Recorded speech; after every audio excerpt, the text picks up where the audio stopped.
Well, we've got Blake Stockman here to share a message with us this morning.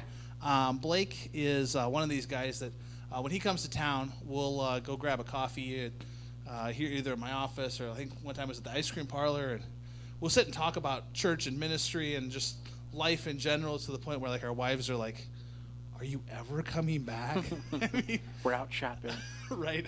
So a couple weeks ago, we were having a conversation. I thought, man, it'd be great to have Blake come share a message with us, and he was so gracious to make some time in his schedule to come preach. So I'm going to just let him kind of introduce himself from there.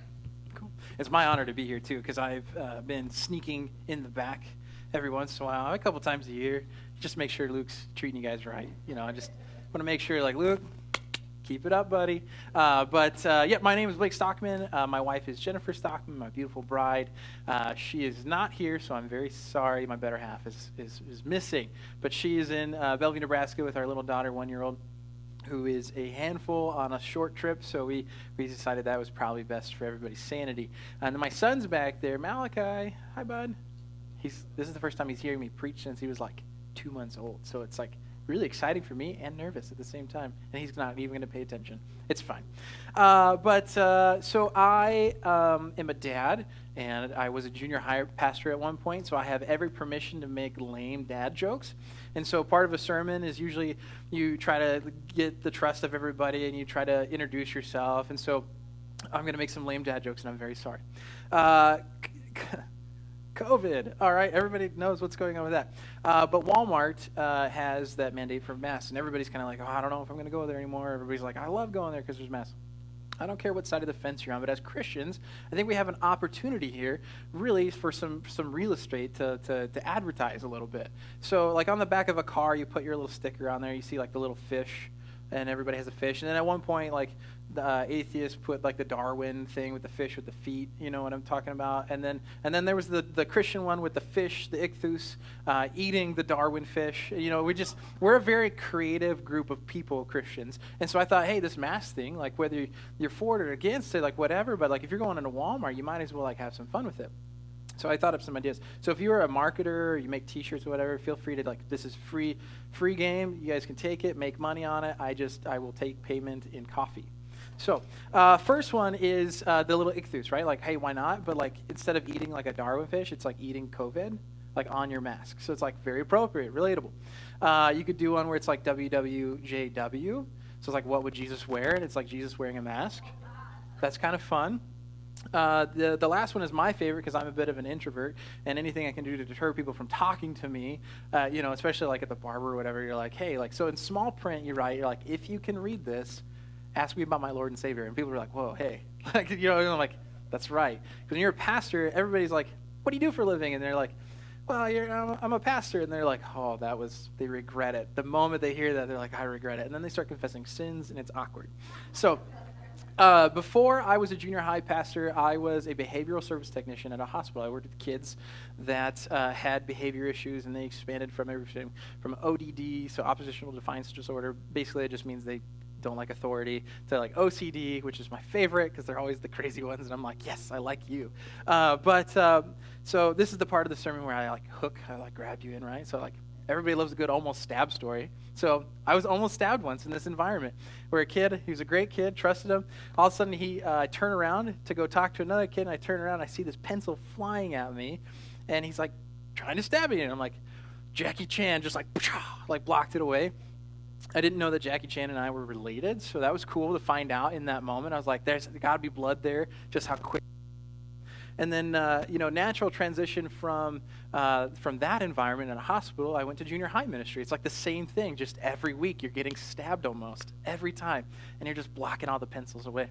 So I did junior high ministry for a time, for about 6 years, and then I will tell you what, I'll be honest with you. I'm a human being, and I got burnt out. I had my first kiddo, Malachi, back there. I was married at the time. Junior high ministry, pays a lot of money, so that was really cool. And there was a lot of things going on, and I decided, I was like, you know what? I think either like I'm exhausted on my own or God's just telling me to take a break, one of the two. And so I took a break. I transitioned in that natural transition from, I had a million jobs, but I ended up in IT, church, you fix people. IT, you fix computers. It's like the same thing. So I did IT for a time, and then all this stuff started to happen in our environment. 2020 happened, and it's bonkers to me. It seems absolutely crazy on what's going on. And so all of a sudden, God's kind of stirring in me, like, hey, I'm gonna call you to do something. I'm like, that's cool. Do you know what's going on right now, God? Like, it's crazy out there. I don't know when I'm going to be a part of that.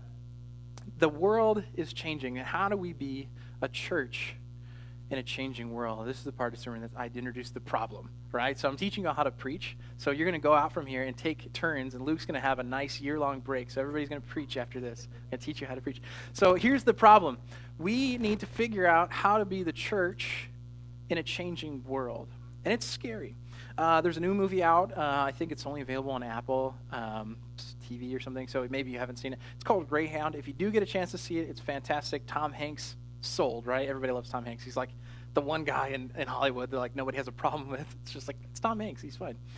So Tom Hanks is a captain of a boat, and he's been a captain of a boat several times. Just realized this. Same movie, just redone. So he's a captain of a boat, but he's hunting submarines during World War II, right towards the beginning of it.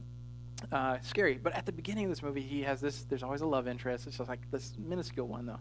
And there's this girl, and he asks her to marry him, and she says no. She says this quote, "The world has gone crazy. I don't want to get married in this time. We're going to wait." And that makes sense. The world had gone crazy. They had just gotten out of the Great Depression. They had the war in Europe that was going on. This guy's talking around and saying crazy things, and he's saying crazy things, and then people are following the crazy things, and they're doing that. They're taking over countries, and war is starting. That's very scary. Eventually, Pearl Harbor happened, and then they didn't even know about like the concentration camps at the time. The world had gone crazy, and I look at today, and I'm like, the world's kind of gone a lot crazy. I mean, first thing we got murder hornets. This is my favorite thing. Like, it's like one of those things where it's like, it probably is really bad, and I shouldn't joke about it, but at the same time, I'm like, who came up with a name like this? Murder hornets. This is fantastic. So there's murder hornets out there, and they just caught one. I just saw an article that yesterday they had like finally caught one in a trap, and they're gonna like study it and do all this stuff. So like those are out there. We have riots. We have police brutality that we got to deal with. We've got probably one of the more extreme, controversial political climates that I've ever seen. I mean, driving into Lamar's, there are two houses side by side, and this is not a comment on anything political. Like, that is not my job today. But there is a Black Lives Matter sign and a Trump sign on two neighbors, and I bet they are best friends. I bet they're just having a good time right now. So there's a lot of tension. Not to mention on top of that, we got mystery seeds popping up, and this is Lamar's. There's a lot of farms when you come up into town here. Same thing in Omaha. Like, we love our corn. It's good stuff. We like to pretend like we have more corn, but technically Iowa does. So I did say that during the service. It's not live streamed, so you can't prove I said that. So mystery seeds are a little scary. You got these packages showing up on people's doorsteps. They're like, hey, plant these. Wink, wink. And you're like, oh my gosh, no. What is happening to the world? It seems a little bit crazy. We have three options. We have three options for what we can do. One, we can freeze. And this would be me. Like, my natural tendency is to freeze. Like, I see something crazy happening, and I'm going to take a step back. And my son has gotten that trait. He ever since he was little, he's like, he comes into a room, and people are like, oh, this kid's cute and great, and then he just stoic, just stares at you. That's my tendency. Like, if I see something happen and somebody's stealing my car, I'm gonna be like, well, here's the keys, and just like be nice. And so that's like my natural built-in thing. I've learned since the hospital, like Jackie Chan. So since then, I've changed. But so we have do nothing or freeze. We have fight, and we see that all too much. That's what's publicized. That's what the media is. We're hungry for it. Like, we're all on our phones, like watching Facebook. People like say different things. Fighting is a big thing, and that I'm not saying is bad. Like, so don't hear me say like fighting is bad. We need to fight occasionally. We need to stand up for what we believe in.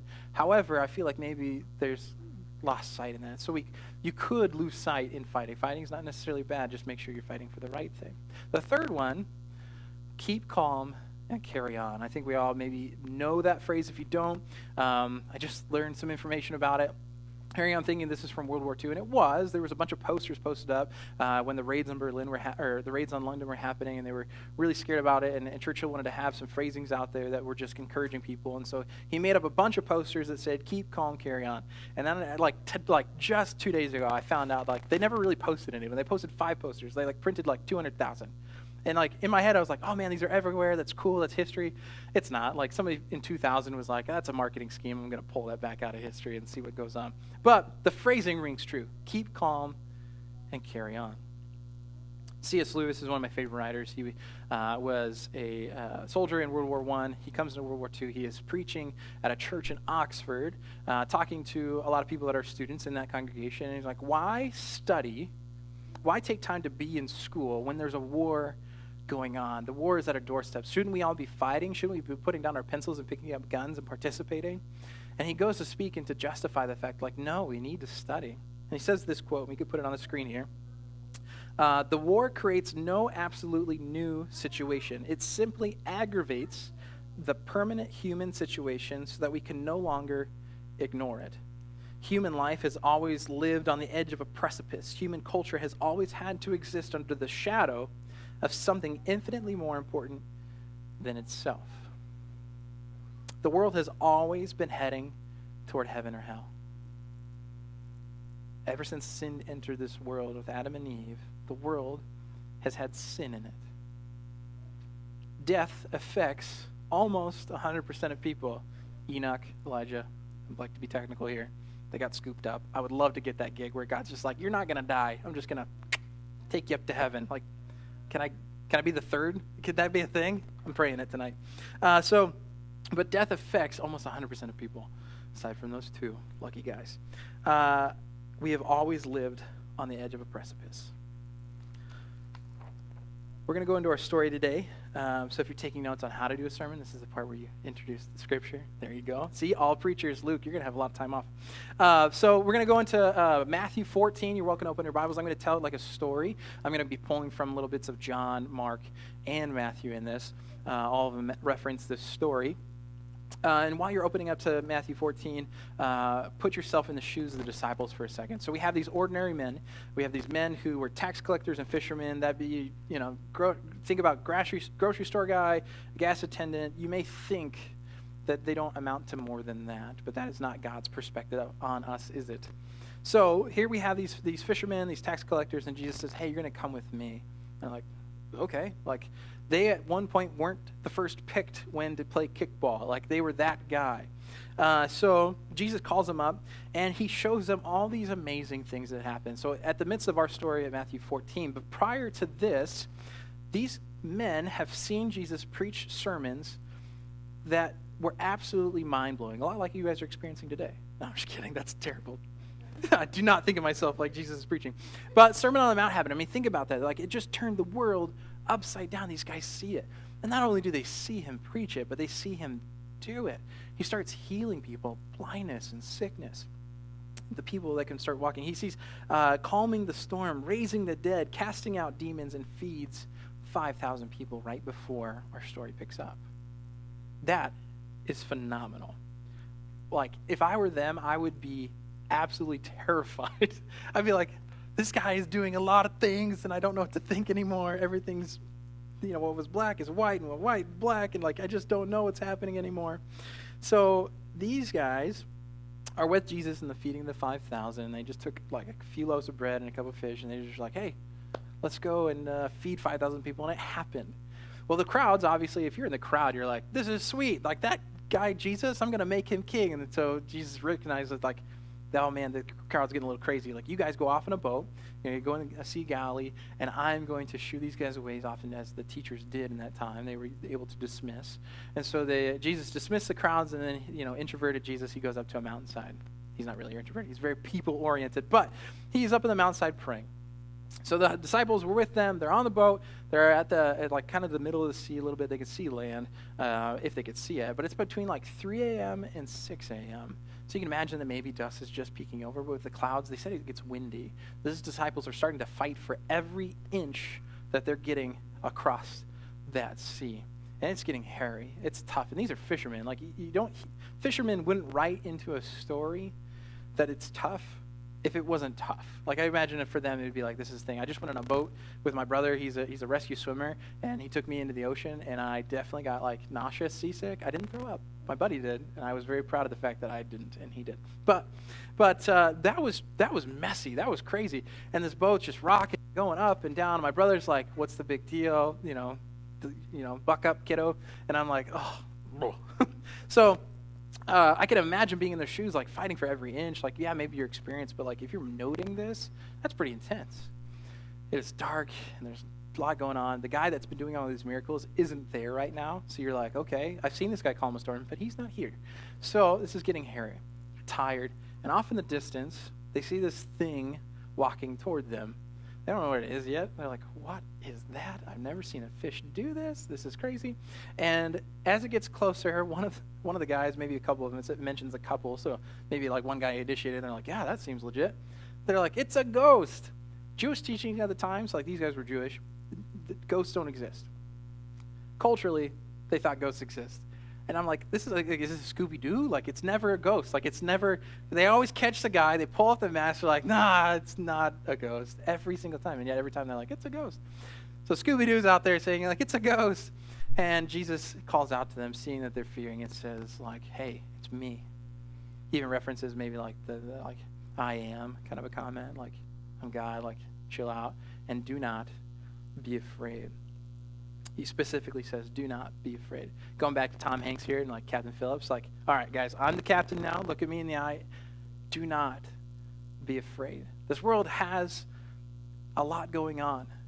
But the best part and the best news that we have is that Jesus is telling you, do not be afraid. Hebrews 13:8 talks about this. Jesus Christ is the same yesterday and today and forever. He hasn't changed. Like, yeah, he died on the cross, and he's not physically, tangibly here, but he hasn't changed. He's still with you guys.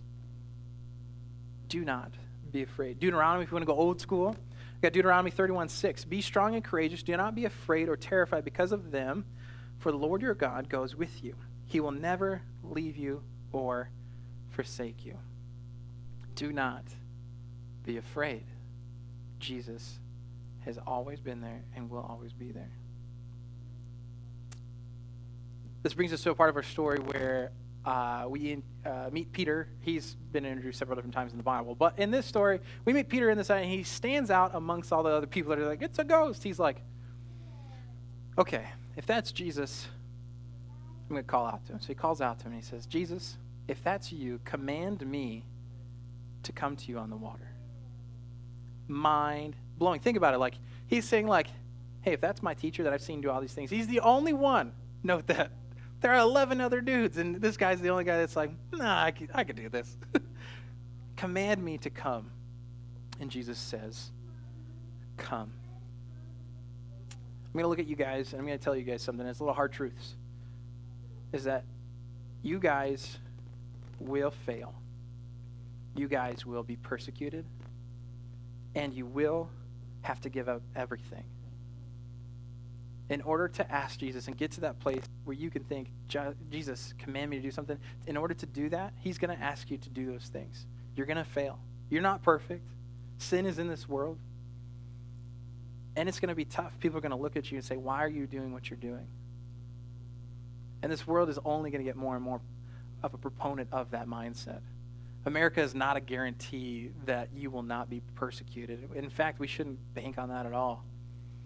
There's people in multiple sermons and preachers that'll tell you, like, if you're not being persecuted, you're not doing it right. I don't know if I theologically believe in that, but at the same time, I think that there is some truth.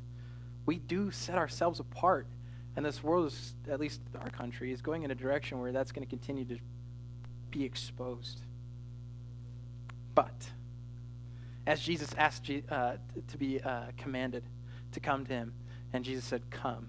He is the only human being to walk on water. How cool is that? All right? I mean, think about it. Like, he just is like, Jesus is doing it, so I can do it, maybe. I don't know. We'll see. Jesus commands them, and he gives them the ability to walk on water. I bet if you talk to Peter, that's not even the coolest thing. If you talk to him for an hour straight, say, hey, tell me your story, that wouldn't even be the first thing that he talks about. I mean, think about it. Peter in Acts, he's doing these crazy things. He is healing people and loving people and preaching to thousands. And he probably wouldn't even, like, an hour in, he'd be like, yeah, and I walked on water one time. Like, no big deal. No big deal. It's fine. NBD. That's text message lingo, NBD. So he's sitting there. He's like, that wouldn't even be a big thing. But like Peter, if we are willing to lay those down things and participate in failing, Peter failed, right? the story goes on that he sank in the water, and Jesus looks at him and is like, oh, you have little faith. He started to look at the winds and the waves and got scared. That's okay. We're human. It happens. But I also want to give you guys a little encouragement. Where you will fail, you will win in Christ. Christ will give you those abilities. He's not going to ask you to do something and then not give you the ability to accomplish it how he wants to do it.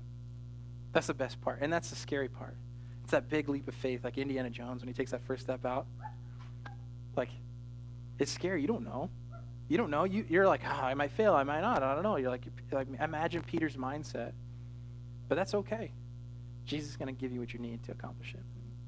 You will be loved by God. You may be persecuted by the world, but you will be loved by God. And you will gain everything. Even though you've given up everything, you will gain everything. The last part of a sermon is this call to action. And it's not one where I'm looking at you and saying, you guys go do this. This is me too. I am not a huge fan of preaching. I don't necessarily find this as a talent that God gave me naturally, but it's something I like to try to develop. Since my time away from being in full-time ministry, vocational ministry, we're all in ministry, but vocational ministry, God's calling me to do something, and I know that part of it's going to be telling people something, whatever he wants me to tell them. And so in order to do that, I'm asking God, command me. If you want me to do this, command me to go and speak to people about whatever it is that you want to tell them. And so I'm up here, and I've been, Luke gave me an opportunity to come and speak. I've preached for the first time in 3 years, a few weeks ago at a church in Red Oak, Iowa. And so here I am, and I'm just saying, okay, God, not my words, let these not be, that's my prayer. Let these words not be mine, but your own. And so I'm hoping that it's communicating to you guys where you're at. And this should be the same thing that we should view as well. I've got some action points that we'll put up here. There are five things. There they are. Perfect. Thank you. So I like to be tangible. I like to give you guys something that you can work towards. I'm very much like a task-oriented person myself. Like when somebody's if I'm working for somebody and they're like, hey, go and do this. I just make sure I'm checkpointing things. So conveniently, there's 5, and there's Monday through Friday, 5 days. So hey, tomorrow sounds good. All right. So this week I want you guys to focus on one of these 5 things per day. You guys can mix up the order, get crazy, it's fine. But if you have a pen, paper, phone, tablet, chisel, whatever you guys want to do, whittle, jot these down. The first is pray. I want to make a special note about prayer too. So I think it was a couple years ago, the thing in France happened, and everybody's putting on their Facebook profiles the flag over their profile picture, and that I think it was like a bombing or a shooting. I can't remember. It's really vague in my mind. But what did stick out to me is that a lot of people are saying hey, I'm praying for France, and they posted that on their Facebook pages. People are saying it from the pulpit. We're praying for France, and the world looked at that and said, "What? What do you? That's all you're going to do? All these Christians do is all they just say is prayer, and they're not going to do anything." Guys, I want to be disheartened by that and think wow, I feel like we lost something there. But really, I look at that and I think, yeah, it's because the world doesn't know that the church is often already doing a lot. I mean, think about how this church here is impacting Lamar's. Think about how you have impacted your neighbors. Think that phrasing probably hurts you a little bit if you're not doing anything and you feel challenged by it. But if you're already doing anything, have courage that keep on going. Keep on doing what you're doing. Keep calm and carry on. Prayer is effective. That conversation with God between you and him is powerful. You're bringing things to him. He's letting you know things. It is one of those things where I wish I could explain it, and there are entire books on prayer, but at the same time, it's inexplainable. Guys, I'm just saying that time with Jesus, that time of meditation with him is important. Do not be discouraged. Keep on praying. Keep yourself pure. I know in this room, all of us, 100% are sinners. Fantastic. Now that we've got that out of the way. If you are hiding something in your life, something to be exposed, get that taken care of. I read the Bible and I look at how, like, keeping pure, like, how can you talk to somebody if you haven't taken care of that plank in your own eye?